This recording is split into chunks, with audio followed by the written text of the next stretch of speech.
Today in Gardening with the Masters, we welcome Kate Shattuck.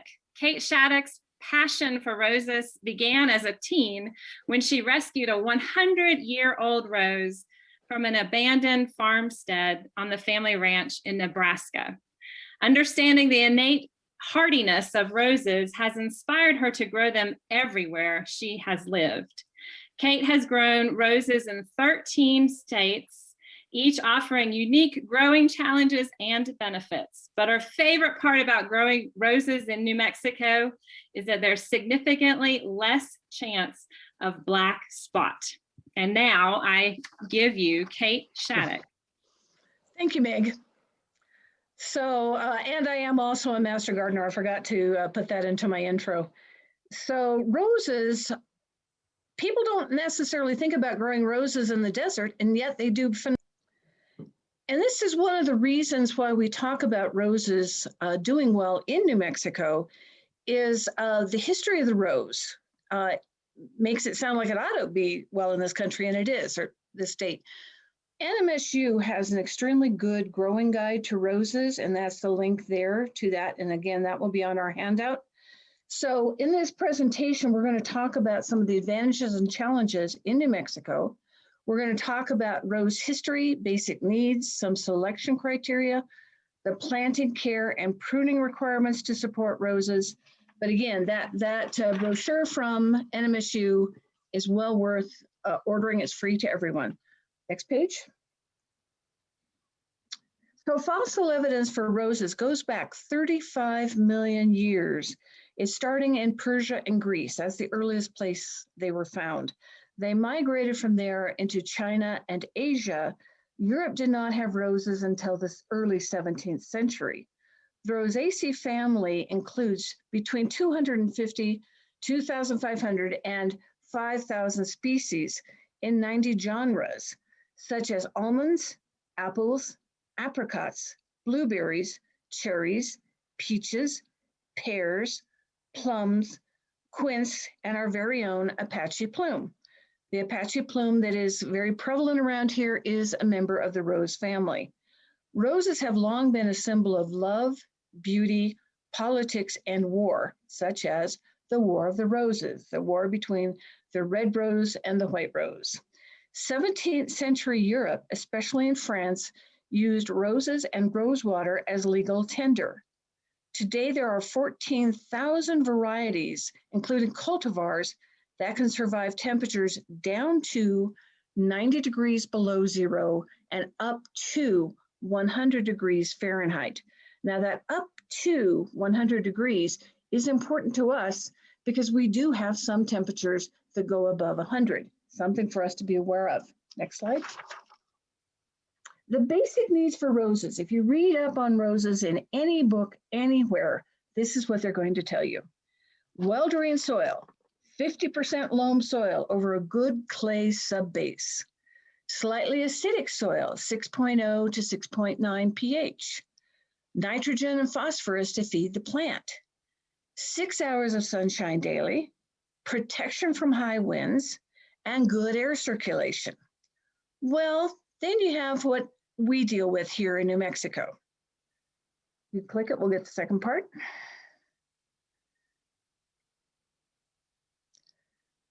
So the growing conditions in Sandoval County, we have predominantly sand with very limited organic material, 5% or less. Our average soil pH is between 8.0 to 8.2. I have heard of some of my master gardener friends saying their soil tested out at 8.7. Extremely alkaline soil. That super alkaline soil restricts the access of nitrogen and a lot of other things to the plants, all plants, not just roses. And our soil is slightly deficient in phosphorus. We also have very intense sunshine. We have some of the brightest sun in the country, 290 days a year on average of sunshine.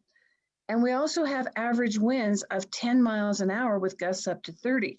And this isn't even when we're getting the severe weather warnings.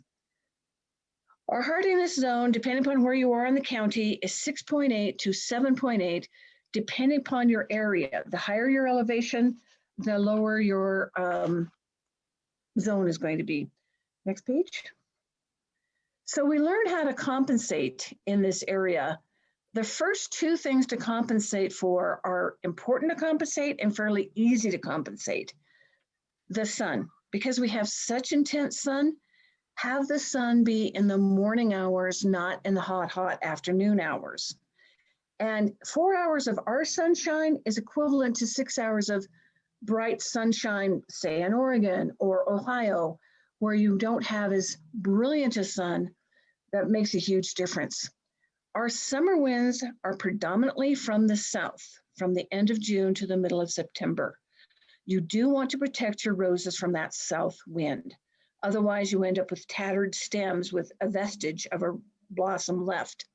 Our winter, spring, and summer winds, our winter, fall, and spring winds are from the west. And again, protection is required. An ideal situation would be where it's protected from the south and from the west. That would be our ideal. Next page. So some basics on rose selection. You want to look at the parentage. Genealogy of a rose is actually not a bad idea to be somewhat familiar with. Up until about 10 years ago, the vast majority of roses were grafted. They were grafted on a wild rootstock, not necessarily a wild root, but it was a native plant that was a much hardier plant. The rose that I rescued from my grandparents, great-grandparents' place, it had reverted back to a wild rose. And so it was a good hardy rose. You do have problems with grafted roses. They will set up suckers, and if it gets really, really cold, they will die back to rootstock. So you think you've planted a Mr. Lincoln or a Queen Elizabeth, and then after a cold winter, you have something completely different growing in your rose bed, and you're like, wait a minute, what happened? Own root is the other version, and own root roses are becoming much more prolific, which is wonderful. They, if they get really cold, whatever comes up is going to be the same rose you planted, which is marvelous. The downside of own root roses is they're not quite as available as grafted roots are still. And when you go to the store to look for roses, not a lot of them are labeled. However, own root is a decided marketing advantage. So you're more likely to see it marked on an own root rose. So if you have two sets of roses side by side and you're like, I don't know which one to buy, that's one of the ways to take a gander at it. And I see the question come in that somebody asked, if a rose has reverted back to rootstock, should it be removed or replaced? Absolutely, because it's never going to be the rose you planted. And the rose that they graft to is quite often a rambler or a climber, so you're gonna have really, really long branches with it with very little bloom, because they're not bred for bloom, they're bred for vigor. Okay, next one. And then once you get past whether it's own stock or grafted stock, then you also have the question of bare root roses versus container roses. And in both cases, you can either get grafted or own root. So you need to pay attention. The bare root rose has a couple advantages. They cost a lot less money. They're a $12 to $20 plant, whereas a container rose can be a $20 to $50 plant. The availability of the rose is much higher. For one thing, you can order them and have them shipped to you. A lot more varieties in them. Now, you want to plant them in the spring. That's the big time is, you plant your bare root roses in the spring. Now is a perfect time. The disadvantage is from the time you plant it until you have bloom is a little bit longer than a container rose, because obviously that rose has to recover the bloom, the root structure and root vigor. Container roses have the advantage you can plant them any time of the year. I know people who plant container roses in September because a lot of the garden centers are cleaning out inventory. So you can plant them in September, let them winter over, and then prune them up for the next spring. So you do also get earlier blooms with them because they've got the root structure already there. The disadvantage of a container rose is they are more expensive because you're taking more time in the nursery, and they have a very limited local selection.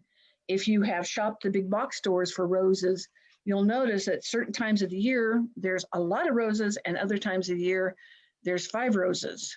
And this is part of it. Okay, next slide. So these are some of the basics of selection. You know, depending upon what you want to do. Once upon a time, we were able to say, oh, it's an English rose, so it's always going to look like this in terms of the blossom. It's always going to follow this pattern. Well, you'll discover in a second why that doesn't necessarily work.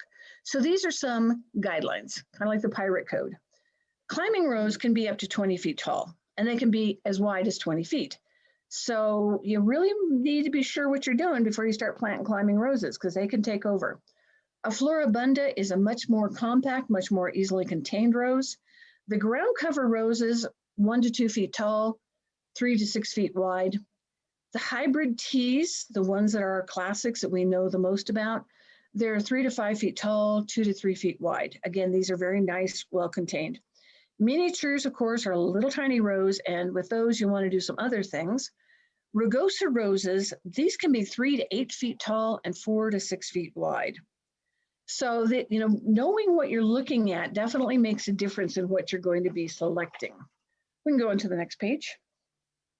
I know y'all can read. So climbers, and this is where my conversation about the bloom comes in. A climber can be an English rose, a Floribunda rose, a Grandiflora rose, or an heirloom rose. So a climber, you know, when you say, oh, I'm going to go get a climber, well, what kind of a blossom do you want on that climber? The Blaze climbing rose is a gorgeous red. It is an absolutely beautiful rose. It's a very hardy rose, but it has very little fragrance. The Don Juan rose has a lot more fragrance. It's a wonderful rose in terms of fragrance. The flowers are not quite the same vivid red. They're a little more, I think the Blaze is a little more scarlet, and the Don Juan is a little deeper red. The Clarence House is another really fragrant rose. So then English roses, these are often referred to as the David Austin roses. And these are hybridized to focus on the vigor, the scent, and the repeat bloom. And this is one of the things that you also have to pay attention to when you're looking at a rose, whether you're looking at a big box store, you're looking at a catalog, whatever. There are roses that bloom once a year. And that's fine if you know you're prepared for that. If you're not prepared for it, it's really annoying to spend the time and energy to have this beautiful rose and then have it only bloom once a year. So the lady, Emma Hamilton, these are the roses that look like they took about 12 roses and stuffed them in the same blossom. They've got a lot of petals in them. The Graham Thomas is one of the most famous English roses. And this is something to be aware of. My personal favorite rose garden, you know, on the West Coast, just sent out a note that they are retiring the Graham Thomas. That does not mean that every rose grower in America will be retiring it yet. But there is a high probability when something as big as this garden that am used to dealing with retires a rose, it's not unlikely that the others will start as well. So you may occasionally find a rose that is not accessible. You can't find it. And it's because it has been retired. It may come back in 5 to 10 years, possibly with a new name, possibly with a slight, you know, something that's been hybridized into it. Okay, next slide. Now the Floribundas, these are phenomenal when they're masked for color, such as an informal hedge. And these are definitely repeat blooms. They're zone 4 to 10. I love having that wiggle room so that I know that, you know, if we have a particularly bad winter, it's not going to die just because, you know, we're at zone 7 and we didn't give it enough room. As you might have noticed, I really like red roses. So I have a lot of examples of red roses. The Drop Dead Red is a beautiful rose and very, very fragrant, as well as the Iceberg. Okay. Now the Grandiflora, these are a cross between the hybrid teas and the Floribunda. The first Grandiflora was the Queen Elizabeth that came out in 1954. It is still an incredibly popular rose and is a stunningly beautiful rose in a whole bank.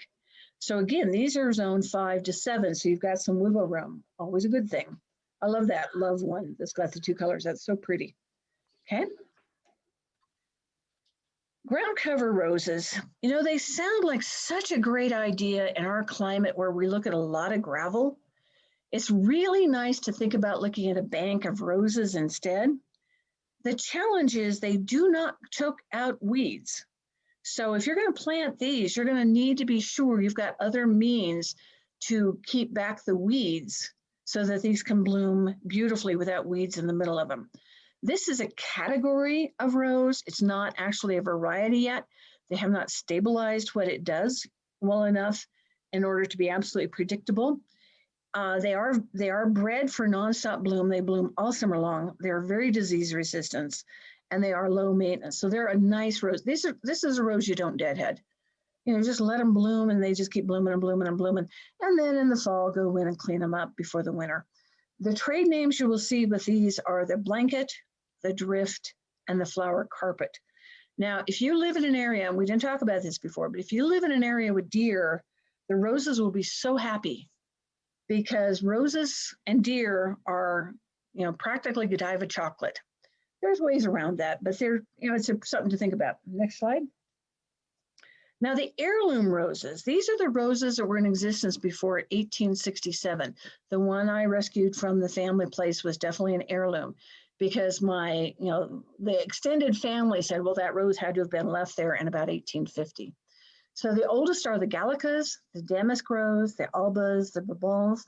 They're generally a shrub or a rambler. They're very disease resistant, often repeat bloomers. I have a great question that came in. Will my deer-sized dog also try to eat the roses? No, surprisingly enough, the dogs do leave them alone, which I'm amazed because I have dogs and I have roses and the dogs don't bother them, which is pretty cool. So there has been a lot of hybridization of the original plants, which is good because that has made them hardier. It's made them repeat bloomers, but you'll notice their growth zones are only 5 to 7. Here, that's not enough wiggle room for me. I'm not willing to take the chance. So I don't have heirlooms in my rose garden now. If I was down right on the river, down in the valley, right on the river, I might try it because I think you've got a little more protection. Next slide. Now the hybrid teas, these are the ones that we all know and love when we think of roses from your sweetheart, roses for a special occasion. The hybrid teas are the ones we think about. This is the oldest classification of the modern rose, meaning the after 1867 rose.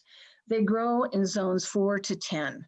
The most fragrant rose of all, it doesn't matter what kind, what color, what anything, the most fragrant rose of all is the Mr. Lincoln hybrid tea. And last summer, you could not find a Mr. Lincoln. Last summer by May, you could not find a Mr. Lincoln for love or money. I ordered my Mr. Lincolns on the 5th of June, and they came last week. Because this is, bare root roses, they even a bare root, they will not ship them when it's super hot or super cold because your rose isn't going to make it. The blue girl, we'll talk about blue roses in a minute, but the blue girl is as close to blue as anybody has been able to hybridize so far. So if you're really want to have trendy, cool roses, that's something to consider. Okay, next slide. Now the landscape roses, these are really nice roses. Again, this is a cross category of roses. They're really not a distinct variety, but they're easy care, minimal pruning. Again, wait and clean them up in the fall. They quickly fill a space and they provide a long season of color. Some people call them hedge roses or shrub roses, but landscape roses is the actual category. Now, trade names are Knockout, and Knockout roses you can find at the big box store. Knockout, Simplicity, or Medland roses are also good. That rose Knockout, I have a bank of those in my yard, and they are phenomenal. You plant them, you make them happy the first 6 months, and then you walk away and let them do their thing. They're really gorgeous roses. Okay, next one. The miniature roses are actually a miniature of hybrid teas. They are quite frequently more winter hardy than the hybrid tea itself. With miniature roses, you need to plant them high enough they can be seen and smelled. Miniature roses tend to have a very, very mild perfume. They're certainly not as fragrant as their hybrid tea cousins, but they're a beautiful rose and they're so delicate. This is something that you put on a slope where people can, be eyeball to eyeball if it's on the other side of retaining a wall, that kind of thing. So hybrid, miniatures are wonderful roses. You just have to understand that limitation. Okay. Kate, can you also plant those miniature roses in pots? You can. Miniature roses, I have less luck in pots than I do the big ones, which surprises me. And I think it's because where I put the pots is not as sheltered as it would have been, otherwise. Because I forget my in the ground roses, I know to shelter on the west and the south. My potted roses, sometimes I forget. So they don't do quite as well in pots for me, but yes, they absolutely can be put in pots. Thank you. Okay, so Ramblers. Ramblers only bloom once a year. Now there are repeat blooming Ramblers being developed. They probably have started to come to market. These things are phenomenal for blocking an unsightly view. If you're looking at, I know there's one neighborhood near me that the houses look over a cliff onto a shopping center. So it's really not super duper attractive. And I've actually been talking to the people who are doing the development to get them to plant some roses instead. So, and these will recover from a really hard prune. And, generally we don't prune our climbers and our ramblers really hard, but these occasionally you have to. And this is where my plug for gardening books, a gardening journal, this is where you want to have a gardening journal, probably more than any other rows. If you keep a gardening journal and you notice that the last 5 feet have never greened up and have never bloomed, that tells you when it comes time to do the next pruning, take that last 5 feet off. It's not doing you any good. So get it out of there. Lady Banks. Lady Banks is a classic. One of the most beautiful lady banks in the area is at the Tony Hillerman Library, which is the Albuquerque Rose Garden, the Albuquerque Rose Society Garden. The Lady Banks down there is a beautiful rose. And again, they generally only bloom once a year. There are white lady banks, which is a classic. That's the one most of us know, but they have hybridized these yellow lady banks in the last 5 years, and they're both really pretty, pretty roses. But again, they only bloom once a year or so, okay? Now the Rugosa, these roses should come with a warning label, in my humble opinion. They are often sold as native roses. If you go to some of our stores where they promote native plants, this is one of the roses that they will have, and they will say, oh yes, this is a native rose. Well, actually they're native to Eastern Asia. We aren't there. So they have the advantage of very low maintenance. They're tolerant of all soil types and the pH. They're cold tolerant, they're pest resistant, they produce lots of hips. All sounds good, right? The disadvantage is they need a lot of space. They can become invasive. They have vicious thorns. They have a very limited bloom in late spring, early summer. Now the hybridized versions do have repeat blooms, but they haven't gotten rid of the thorns. If you want to take a look at Rugosa Roses, when there's nothing on the stem, so you can see the thorns on the stem, the Waterwise Garden that's over near the Rio Rancho Library, the Waterwise Garden has an entire bank of moss roses, which is a Rugosa rose. When they bloom, it's gorgeous, but that's a very limited time of the year. They literally bloom for about 10 days. I have planted Rugosa roses, and within 2 years, I have unplanted every Rugosa rose I've ever planted. I actually ended up with stitches from one of them. I fell into it and I scratched myself so badly I had to have stitches.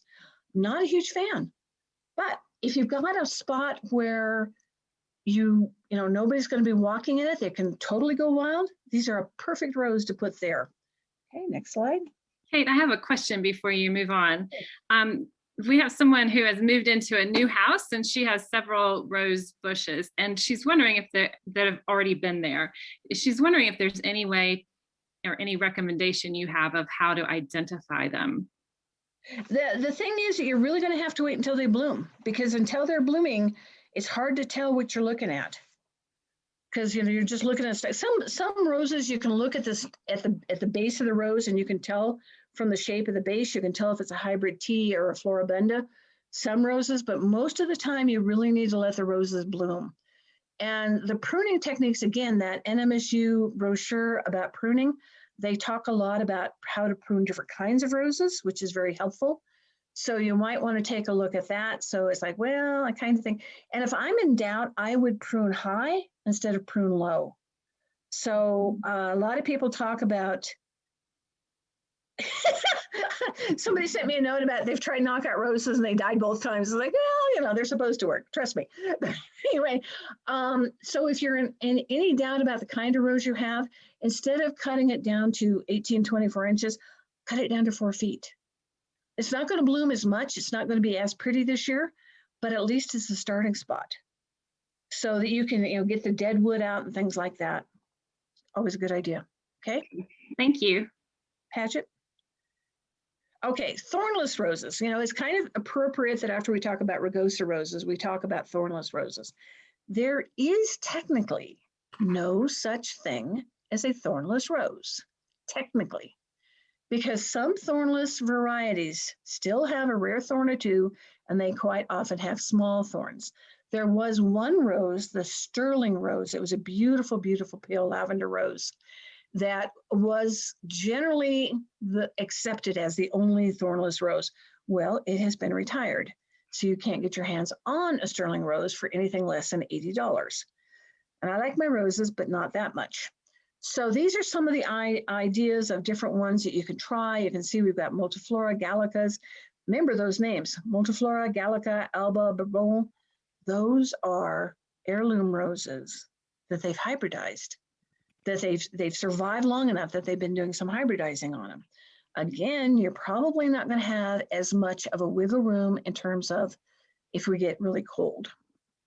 So this is a helpful list, but just use it with caution because, we don't necessarily live in an ideal climate for roses. Okay, next slide. The rarest rose of all. People always say, well, what's the rarest rose? The rarest rose of all is a blue rose. These two roses are the closest anyone has come to a blue rose yet. And the whole reason for wanting a blue rose is it's a symbol of true love. And the applause blue rose came out of Japan. It took 25 years for them to breed to this point. And you notice it's lavender, not blue. The blue girl, we talked about the blue girl earlier. It's a hybrid tea, and it's actually more of a silver. It almost looks like a sterling. It looks very similar to a sterling. Got a little more blue tone to it instead of the gray. Okay. So now that you've taken an idea, you've thought about what rose you want and what you're doing, then you need to pick the spot for it. And some people say, oh, pick the spot, any spot. It's like, no, that's not the answer. Picking the spot for your roses is actually probably the most important thing you can do for them. And this is one of the reasons the first 2 years I lived in the house I'm in now, my roses were all in containers for the first 2 years because I would try them in this location, I'd try them in that location, I'd move them around. And when I found a location that they were happy in, then I dug up the ground and put them in the ground. For me, it was just easier that way. So you want to have roses together in a bed, not a rose here and a rose there and 15 feet later a rose, because that really messes up the impact of the roses. And also because roses do need a certain quality of care. It's easier to take care of them if you have them in beds. You can have different roses in the same bed, but not have your roses scattered all over your yard. And again, the basic rule is 6 hours of sunshine. And here, 4 hours of our intense sunshine is fine. The spot that I have my roses in now is protected from the south and the west. So it's protected from the winds. And this area gets 4.5 hours of sun per day. And they're thriving. They're doing great there. So you definitely want them protected from the south in the summer and the west in the winter. Makes it easier for me to remember south and south, or SMS and M.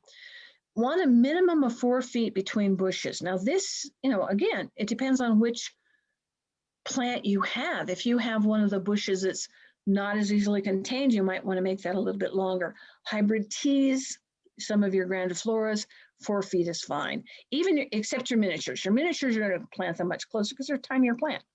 Then you want 4 feet between the plant and a walkway or a patio so that nobody's getting snagged in the plant. Because remember, these will grow. That's the point. And you want to be sure you get air circulation, because air circulation is where a lot of us lose our roses. We get them too close to a fence, we get them too close to a house. They end up, especially if it's a house, and especially in our climate, the house will radiate heat back to them. So they don't actually cool down the way they ought to at night.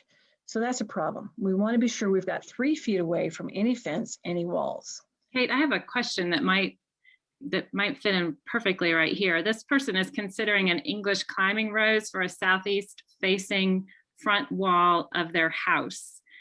And they're asking, is that too windy or sunny? And I'm going to add on, how far away from the wall should this person plant that rose? I get called in, people will call me and say, could you come look at my roses, which I love to do. So that's never a problem for me to go look at people's roses. And I would say the number one killer of roses I've seen in this area, they've been too close to the house. And so I tell people, you really, really do want this a minimum of 2 feet, and 3 feet is much better away from the house. And a southwest corner, holy smokes, you've got the summer winds and you've got the super hot sun. Actually, it was, I'm sorry, I might have misread it. It's southeast facing front wall. So southeast is better. Definitely the east is better. And, south facing, it depends on, can it be protected from the wind somehow? Is there something in front of it on the south side that can kind of block the wind, such as other bushes? If there's another bush that's 6 feet away, that'll do a lot to block the wind, protect it from the wind. So, and we need to look at the entire area, the entire habitat, to make sure that, and we've got some protection for it. I know some people can grow roses within 6 to 8 feet of a big tree. I would be concerned about competing for water, but the big tree quite often will give them the shade they need later in the day. So again, we need to look at the whole picture. Thank you. And roses definitely need to have good drainage with organic matter. Well, we start with 5% organic matter. That's not enough. So whenever you're planting a rose, you're going to be playing with organic matter. And we definitely need to have easy access to water. Drip irrigation, of course, is the best if we have access to that. Okay. Now that you've picked the spot, we get to dig in preparing the bed. When bare root roses come, they will generally be packaged in something that's sort of damp to keep the roots sort of damp. So you need to unwrap your bare root roses and soak them in a bucket of water for 24 hours. You can soak them up to 48. You don't want to go much past that because obviously roses need to have oxygen. And if they're totally submerged in water, that isn't going to work. A container rose, you want to remove it from the container and tease apart the roots. If there's girdling, the roots have grown around and around and around the container, you want to slice the sides of the roots in 2 or 3 places. Don't slice them off, just slice them, and that will help the roots understand that they've got to go away from the plant. And no matter what rose you've got, whether you've got a container rose or a bare root, you want to go ahead and snip off any damaged, any place where you've got damaged stems or damaged roots, okay? Then preparing the bed. Roses, a lot of times you hear the term, the $10 hole for the $5 plant, meaning dig a really big hole for the plant. You don't have to do that with roses. You don't have to do that with roses, even in clay soil. I spent 31 years growing roses in heavy, heavy, heavy clay. And, I tried it with a big hole. I tried it with a little hole. I did this, I did that, stood on my head and spun. And really what happens is if you do it slightly larger than the root system, that's plenty. That's all you need to do. Do not add fertilizer to the planting mix. This delays the growth and can damage roots. Now this is, specifically when we're playing with the bare root rose. For those of us who buy a lot of the planting soil at whatever big box store we happen to like, or through whatever soil supply place we like, you want to be sure you're not putting that soil straight on your bare root rose, because that soil has got a lot of fertilizers and a lot of amendments in it, and you can still damage the rose. So this is where, take some of your potting mix from your other containers. If you've got a strictly container garden, take some of your potting mix from your containers that have been there for 1 or 2 years and mix it in with a bit of this new stuff so that you're not burning your rose. You want to make a mix of 1/4 or so of peat, well-aged manure, or other organic matter, such as the soil that you've used in your other gardens. In New Mexico, you would do 2 parts of amendment to 1 part native soil. So some of us don't, and if you're doing containers, you don't necessarily have to do native soil. because for most of us, our native soil is sand, which isn't really soil, it's sand. You want to make a cone at the bottom of the hole, like a lava dome, and don't put it all the way down the bottom. You want to have a little bit of dirt underneath, and then make a cone above that.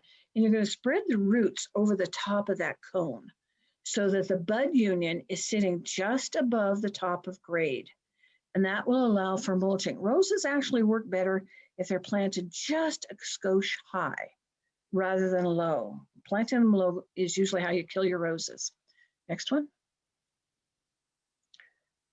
So you want to work the amended soil around the roots to eliminate air pockets. Fill it with water to help level the soil around the roots and fill the hole 3/4 of the way full. This is going to be a really, really wet hole initially. Then you're going to fill the hole with water again, allow it to drain, refill it with water one more time, because you want those air pockets, especially with sand soil. We've got a lot of air pockets. You want those air pockets moistened.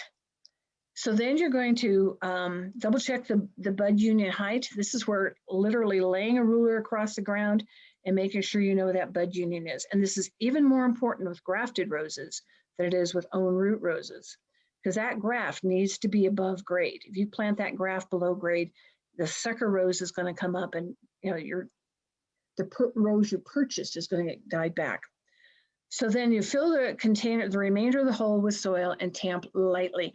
I have actually gone in behind people when they've planted their rose, and they've gotten so vigorous with tamping the soil, they've literally sheared the roots off the plant. So tamp lightly. This is one of the places where a light hand is a better thing than a hard hand. And then you're going to trim the plant to 3 to 5 strong canes, 8 to 12 inches long. And you're going to remove all weak twiggy growth. This is where I get into my conversation about the hand. If you put your hand down, the back of your hand on a table, and curl your fingers up, what are you looking at? You're looking at an open center with nothing in it, and you're looking at 5 strong legs, fingers, whatever you want to look at. This is what an ideal rose prune looks like. You can go down to 3, you can go up to 4, but you don't want to be more than 5, because you want a good, vigorous rose that's going to bloom. After all, that's the reason we're growing them, is we're growing them for bloom. So, when I talk about the hand, this is what I mean. And it doesn't matter what kind of rose you're dealing with, that open center is important in all of them. It just makes it a much healthier plant. Now, if we were planting, if say this was the second week of February, we would do the mounding of the soil 6 inches over the top and around the plant to protect it. Because a bare root rose is a little bit fragile. And of course, we had some freezes and we had some very cold weather. This time of year for planting it, like the 2 roses that just came, I planted them the other day and I did not bother to mound up the soil because we're not that cold this time of year. A bud union, someone asked what the bud union is. When you look at the rose, like a bare root rose, they're the easiest ones to look at. You'll have roots, you have a little bit of regular stem, and then you have kind of a knot. And it looks like somebody literally took the stem of the rose and tied a knot in it. You have almost a knot. And that's where the bud unit is, where the graft of your specimen rose, such as your Mr. Lincoln, got grafted into the hardy rootstock. Now, even own root roses, you won't see as blatant a graft, but because obviously they're not grafted. But even the own root roses, there will be a bit of a bubble, a bit of a growth right there that's a little bit thicker than the stem above it, the stem below it. And that's the bud unit. Even in own root roses, which don't have a bud union, they still have left that particular growth oddity. And I think it's partly to help us figure out how to plant the things. So that just makes it easier. And then, oh yeah, you definitely loosen the plant name tag, because you can girdle the rose very quickly, because those 5 stems that you've left to grow and bloom, they can double in size in a season if your rose is happy. And if your rose name tag is too tight, it's not going to work real well. And definitely, once you figure out what rose you have, if you get to buy it or if you inherited it with your yard, once you figure out what it is, mark your rose. Because, oh yeah, I will absolutely remember. I always know what that rose is. You do for the first 2 roses. By the time you get to the 7th or 8th rose in your yard, you're probably not going to remember. So when vigorous growth starts, meaning all of the little stems that you have left start having bud unions, and there's a lot of bud unions all over the stems, then you can go ahead and fertilize your plant. So just don't fertilize before then. And then you want to add organic mulch to dress the plant base. You definitely want to keep that away from the stem or bud union. Roses like having clean feet. Roses get very cranky when they don't get clean feet. Okay, next one. So keeping roses happy, they need it's the weirdest thing. In a desert, one of the #1 ways we kill our roses, it was we overwater them. They are nowhere near as fragile as we think they are. Obviously, if they can survive on their own in the middle of the Nebraska sandhills, they can survive pretty much anything. So they need a moderate amount of soil moisture throughout their root zone. Do not water right up against the stem. That's not where the roots are. And watering too often or too lightly. This is one of the reasons we don't want roses where there's grass. Because, in order to keep our grass going, people who still think grass is necessary, we don't water the grass deep enough to make it equivalent for a rose. So we want to irrigate around the perimeter of the plant, what in a tree we would call the drip line. So it's very similar to a rose.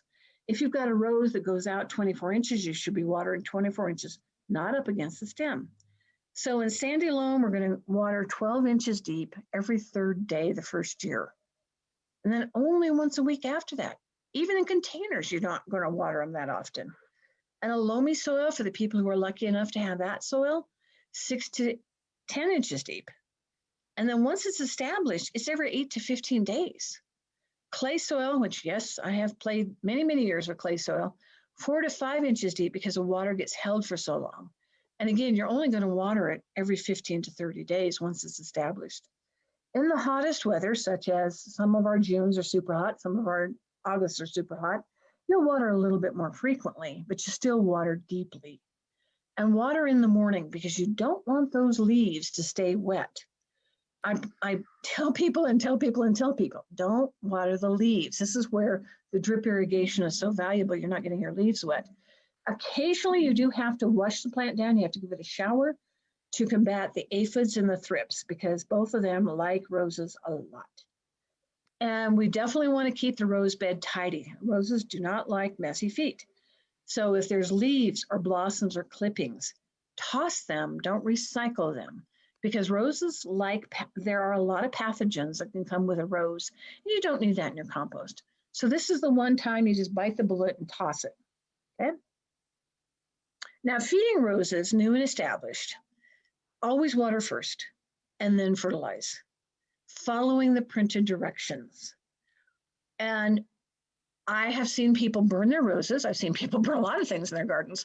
I have seen people burn their roses because they have fertilized with a stronger concentration than is needed.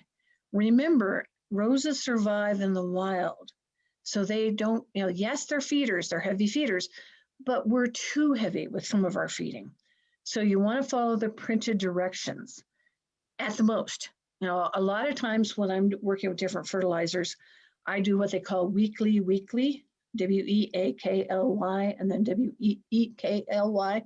So that if it says, put this amount, I put half, maybe a fourth, but I do it every week instead of every 2 or 3 weeks. So it's something you have to be aware of and think about. And roses are heavy feeders of nitrogen, so they should be fed every 4 to 6 weeks, beginning just after the bud break in early spring. And we continue feeding regularly until 3 weeks before the average date of first frost, which in this area, it's around October 15th. Obviously, the higher elevated you are, the sooner it's going to be. The lower you are, the folks who have the advantage of being down in the river valley, they'll probably be a little bit later. Generally, I fertilize until about the mid of September and then let it go because I don't want it setting new blossoms and new growth right as a freeze is coming out. I like the rose to start going to bed. Roses need phosphorus. This is essential for developing the flower bud. And 1/4 cup of the 10-10-0 or 10-20-0 fertilizer worked evenly into the soil under the canopy of a newly pruned bush in early spring gets them off to a good start. So again, this is an established bush. This is not a brand new rose you've just put in. So we're not feeding our brand new roses until we have vigorous growth, but our freshly pruned roses, we can go ahead and do that. And then equal amounts of fertilizer when the growth reaches 4 to 6 inches, and then again when the first blossoms have faded. And that should be adequate phosphorus for the season. You're not going to be feeding them phosphorus, the entire season, just, a couple times. Do not add potash to the soil. This is something that when we've come from other areas, we have a tendency to want to do. And in this area, we have plenty of potash, so we don't need to add any more potash to the soil, okay? Now, feeding the roses, because, we're people, and people like to be creative. So I have come up with, these are some of the ones that I've heard over the years that actually have some validity. Not necessarily the number one best choice, but they actually have validity. So as you're planting the rose, you can put peat moss 12 inches down the soil. So as the rose grows, it goes down into that peat moss, that rich organic matter, makes it pretty happy. Bone meal, now I do happen to use bone meal a fair amount. It's phosphorus, it's 1 cup per plant. This is an established plant, not a new plant, around the base and then scratched in. Coffee grounds is nitrogen. It does repel pests. Or pets, it repels both of them. It slightly moves the soil from very alkaline to acidic, but there's not enough coffee grounds in the universe to get it truly acidic. Banana peels are something that people do use. This is a source for potassium.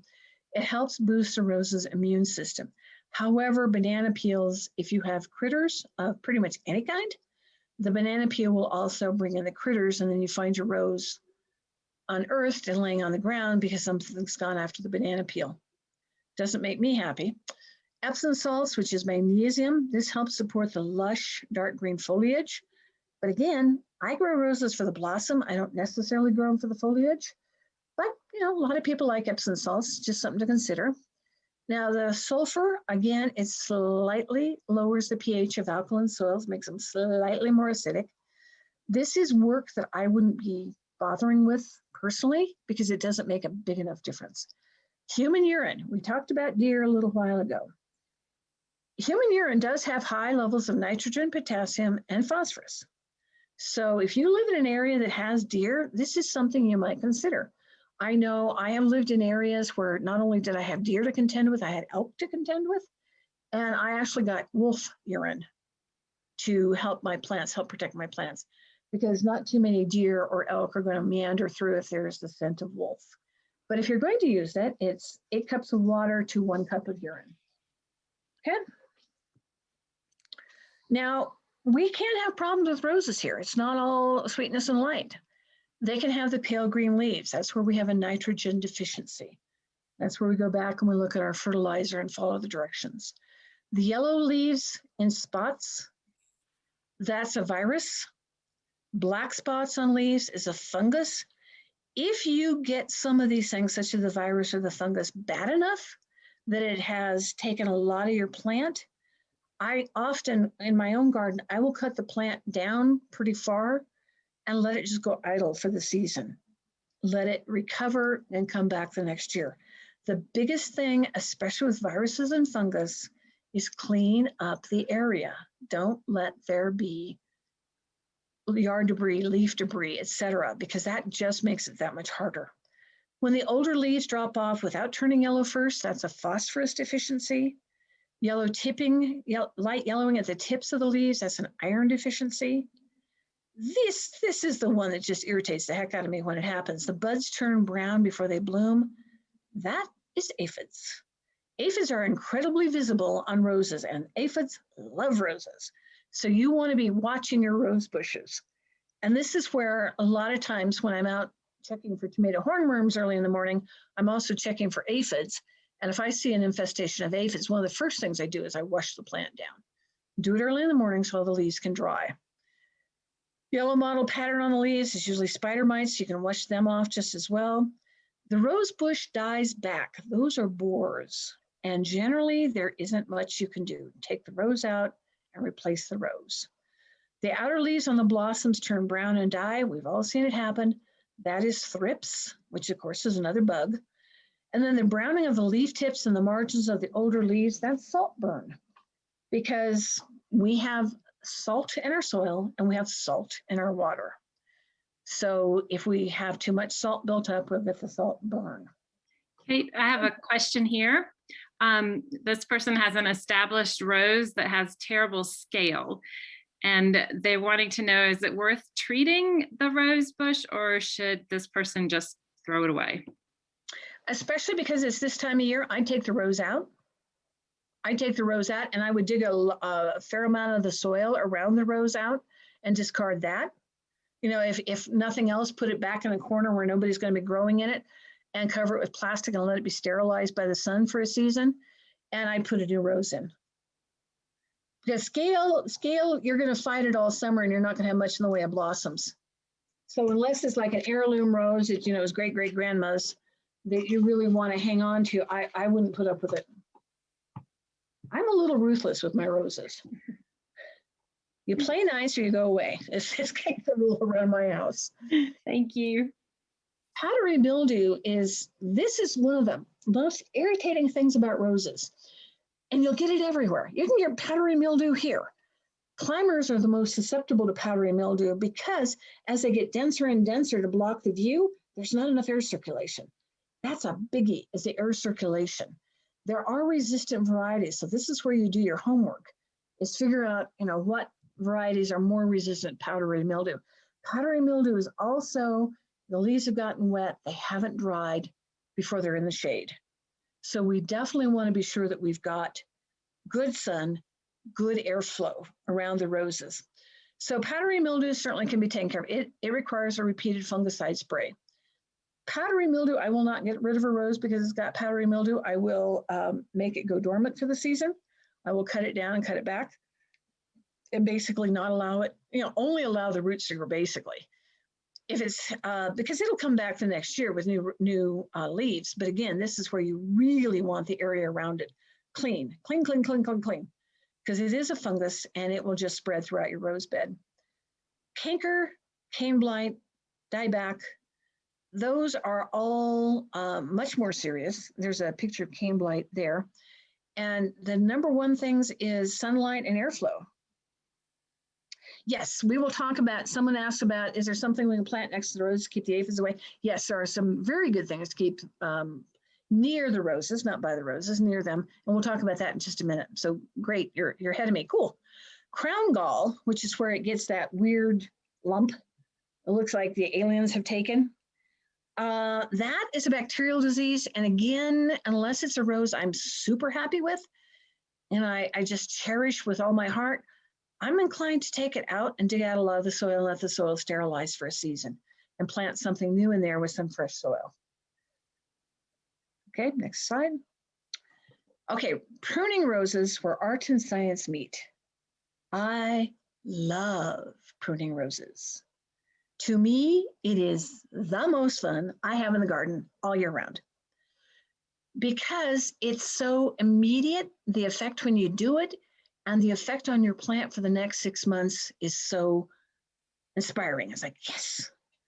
You know, it's like you wash the floor and then you get to wash the floor and then you get to wash the floor. No, pruning roses, you do a really good job and you get to enjoy it for the next 6 months. Pretty cool. So pruning improves the quality of the blooms. It regulates the size and the shape of the plant, and it removes diseased and damaged parts because roses do not do well with diseased or damaged parts because that's how the fungus and the virus and the pests all come in. The equipment needed to do this is a sharp pair of bypass pruners. If you cannot cut a piece of paper with your pruners are not sharp enough to cut your roses. And if you have questions about how to sharpen your roses, this is where the smaller hardware stores, the True Values and the Aces of the world, they are a little handier because they will take the time to show you how to prune your roses or sharpen your pruners. And some of them even have, like they have a scissor sharpening, they'll also have a pruner sharpening service. So it's something to check into. The long handle loppers. Now I have 24-inch handle loppers and I have 36-inch handle loppers because depending upon what I'm getting into, I want as much distance as I can because roses are always going to win an argument with my skin. So I prefer having my skin a little further away. You want this thick leather gloves.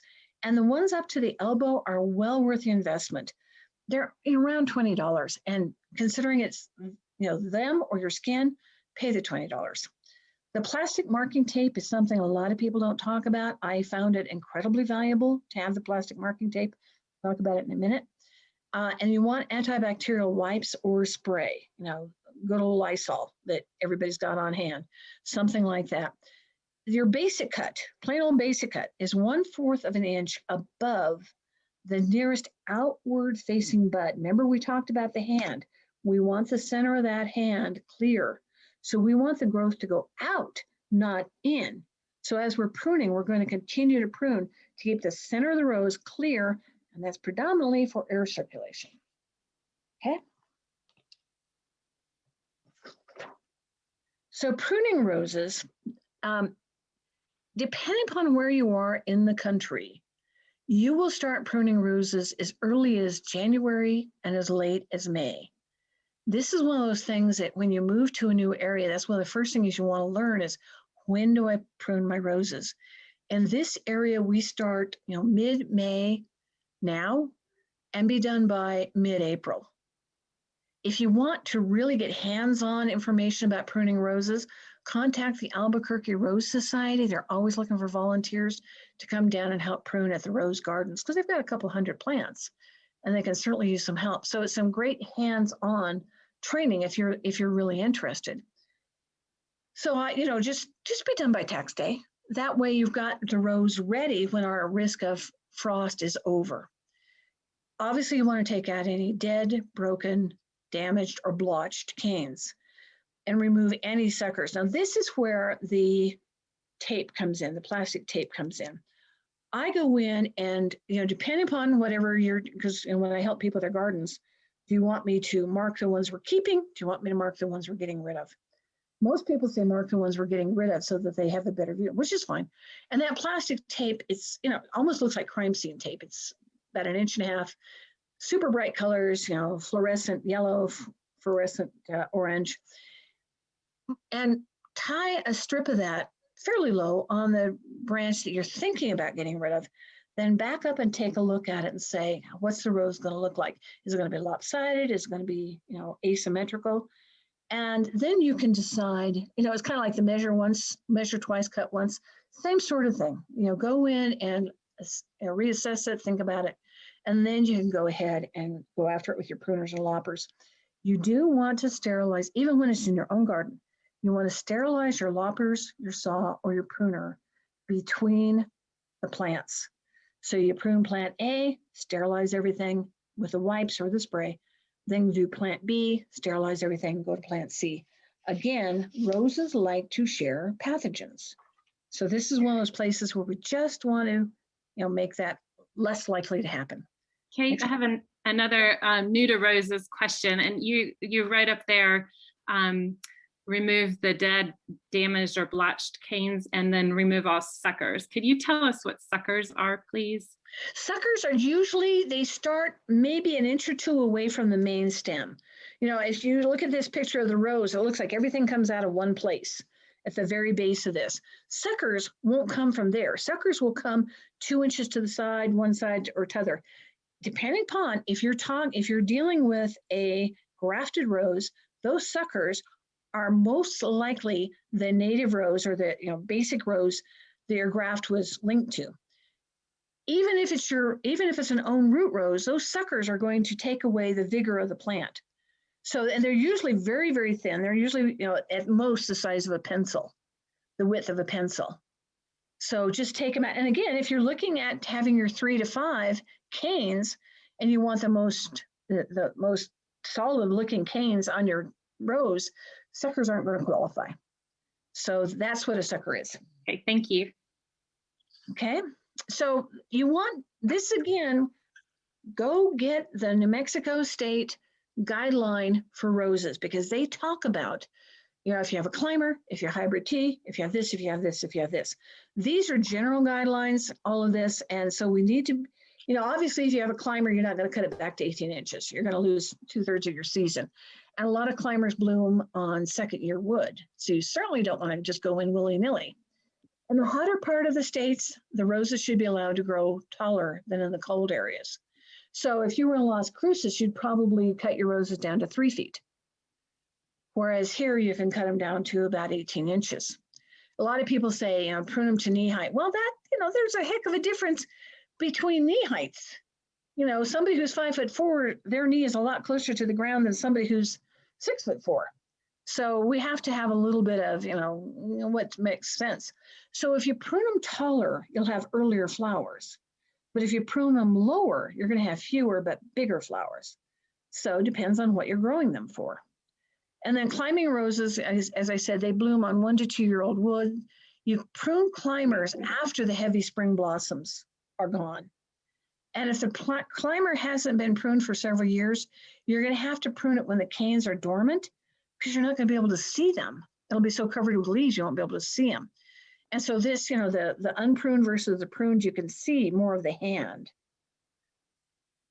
Yeah, the only one I've ever seen, Terrell, is the PDF one. I've not seen one for mailing.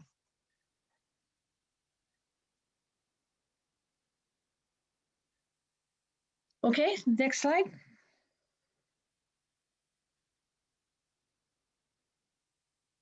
And with preparation, roses will thrive here. As I said, there's very little black spots, certainly compared to wherever else I've been. The plant selection makes a big difference. The site selection, to me, makes the most difference. You can probably plant any rose you feel like in a prime place and have it do well.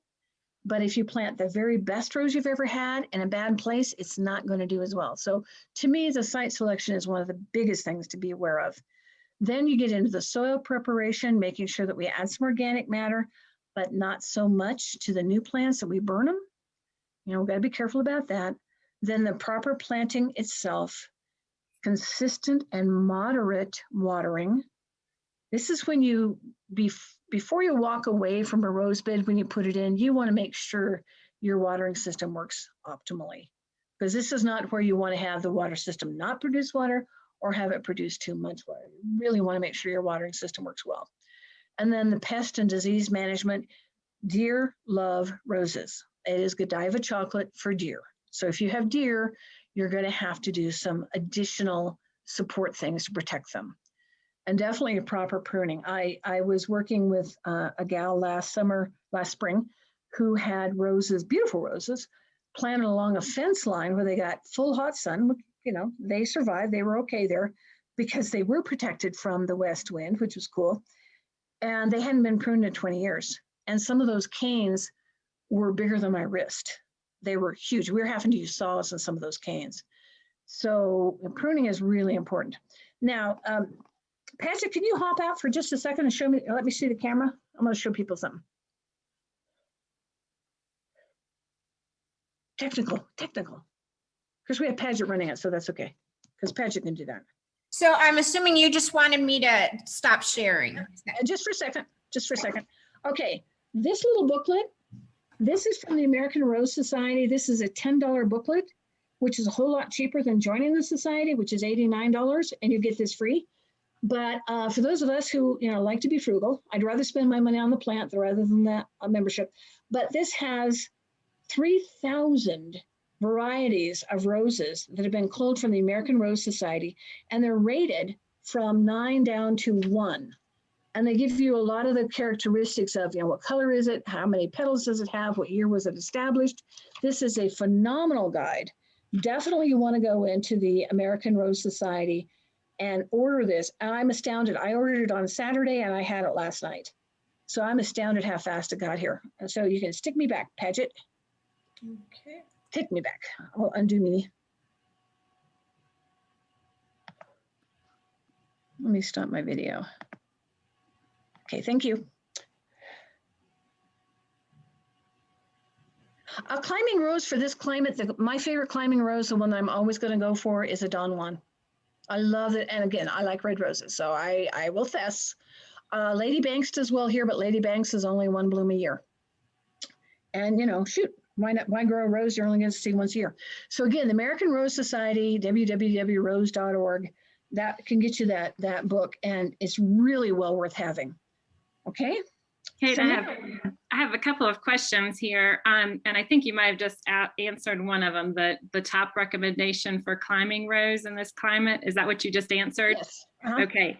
And the other question is, do you have a favorite local place or places to purchase roses?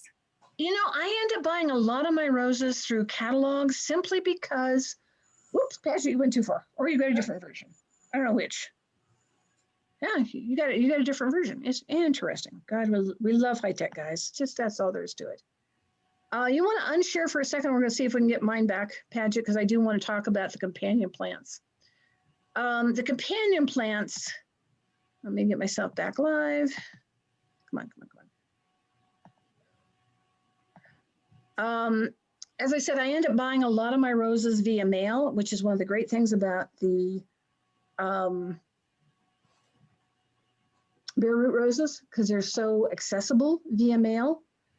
And you want to, this particular booklet that I was just showing you, they've got a lot of recommended rose places in the back of it that people have advertised that, you can get roses from us.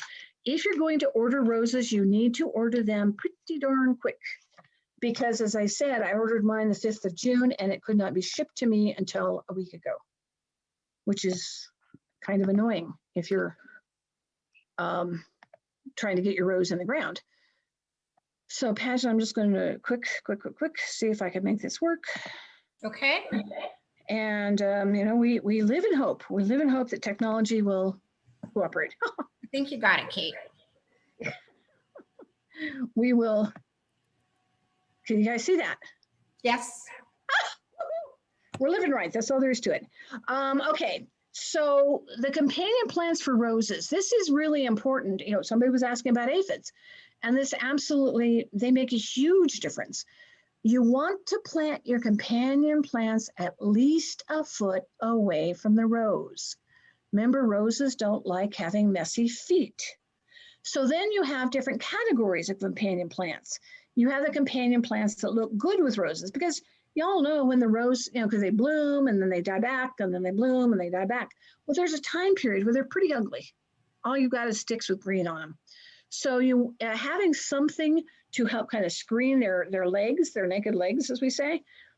This is where lavender is so nice, catmint, pinks, the dianthus, any of those work really well, which is wonderful for looking good with the roses. For ones that like the same conditions of roses, they like about the same amount of moisture, they like the same sunshine, etc. Heliotrope, not necessarily a great plant for here because heliotrope prefer a little bit cooler, but the summer snapdragons, lantana, that's a picture of a lantana there. Verbena, I love lantana and verbena. I throw a lot of that in my yard. And then the million bells petunia, which that's a nice petunia that you don't spend all your time having to deadhead because it kind of cleans itself up, which is pretty slick. Then the other companion plant for roses is, I think I just did that wrong. Oh, well, the ones who discourage pests. Now, any of the plants in the garlic family, the onion family, so garlic chives, ornamental alliums, which that's a picture of ornamental allium, not only do they ward off aphids, they also help prevent black spot, because remember, it's a fungus, and these things are actually antifungal, but they're also really pretty, and they actually increase the perfume of the roses. So they interact with one another, and they actually increase the perfume, which is pretty slick. I've not had a lot of trouble with Japanese beetles with roses here. I know some people do, but still with aphids, you think about the things of scented geranium, rue, feverfew, parsley, thyme, marigolds, the culinary sage, the salvia, the agostaki, Russian sage. Now, Russian sage I'd be a little dubious about unless you planted it behind the roses where, they aren't going to block the roses because Russian sage gets so big. Again, the lavender, yarrow, oregano, and again, the catmint. So those are just some ideas to help with it. Okay.